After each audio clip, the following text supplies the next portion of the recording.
Good morning, John. I have happily upgraded my filming situation in airports to a little booth that I pay for, and also I can change the lighting if I want. I'm gonna stick with Aqua. So the question I propose to you today is it a good thing or a bad thing that we have not yet seen aliens? Because it's for sure gotta be one or the other, right? So the lack of space aliens becomes a bit of a problem once you know how big the universe is and you start doing a little bit of math. If there's 100 million stars in our galaxy and it seems like most of them have solar systems, it would be really weird if this were the only solar system in the galaxy where there was some kind of civilization building life. One thing that we know about us is that we take up the available space. And definitely traveling between stars is very hard, but it does not seem to be impossible. So if that's the case, then the entire galaxy becomes available space. And so, it seems, it's good news that we haven't seen aliens yet, because if we did, we would be part of their available space. But it is important to recognize, taking up all of the available space is not just a human thing. If they could, the ants would make the whole Earth ants. Trees would make the whole Earth trees. Bacteria would make the whole Earth bacteria.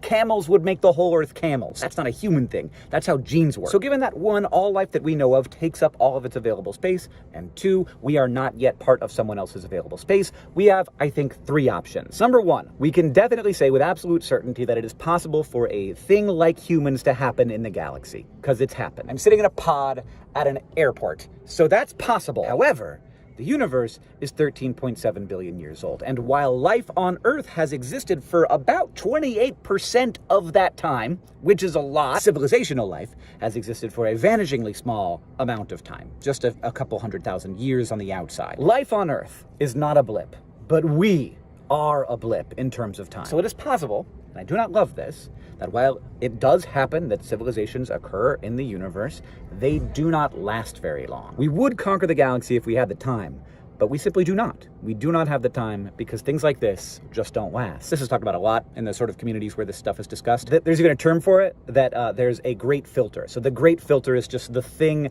that prevents civilizations from existing for long periods of time. Whatever it is, it could be AI, it could be global warming or nuclear weapons or social media. Maybe TikTok is what does it. Like, we don't know. Now, the second option is also a bit of a lonely one, that it's not that this doesn't last a long time, like maybe we will last a long, long time, but it just doesn't happen a lot. And maybe it only happens one time per galaxy, or less than one time per galaxy, and the Milky Way just got lucky. And in that case, we are both alone and extraordinarily special. But there is a third option that I do not hear people talking about very much, and to me, it would be very good news. Maybe this property of life, that it takes up the space available to it, is something that you can get beyond. Maybe we are already seeing a species on this planet do that to start to pump the brakes a little bit.